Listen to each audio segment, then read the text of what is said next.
17 years, Troy Davis has been on death row for a crime he may not have committed. So far, not a single court of appeal has been willing to hear the new evidence that he did not commit this crime. And at this point, the state is prepared to kill Troy Davis.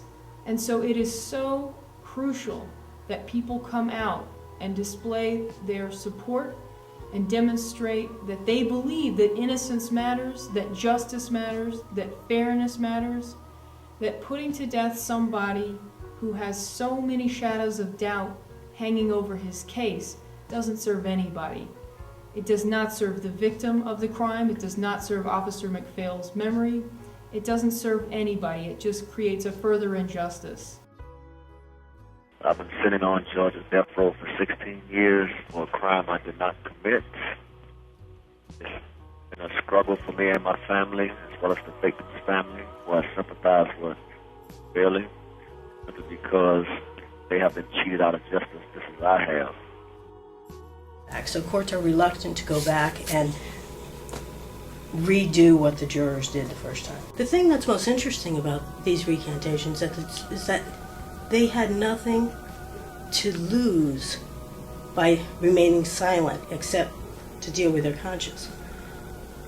They have everything to lose by coming forward and making these recantations. They have been threatened by members of the Congress and others that they will be prosecuted for perjury. And I think it takes a brave person to come forward under those circumstances. There's really nothing for them that I can been able to identify where they are gaining. So we want justice for Officer McPhail. We want justice for Troy. And we want justice for both families. This is about a community of people who are afraid to speak up.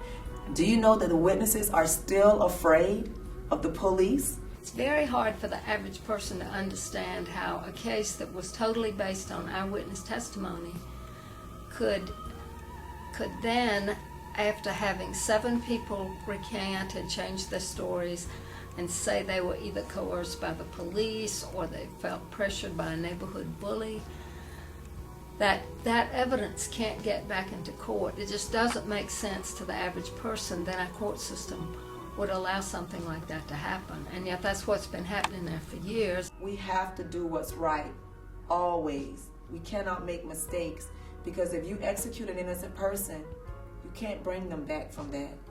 There's no amount of money you can pay someone for that.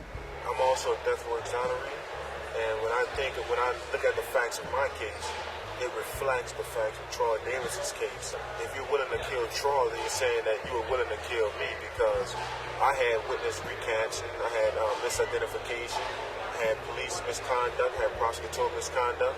The very same thing that Troy Davis had, I had as well. And we cannot just kill innocent people without looking at the facts of the case. This will be the second time that I've had to beg for my brother's life.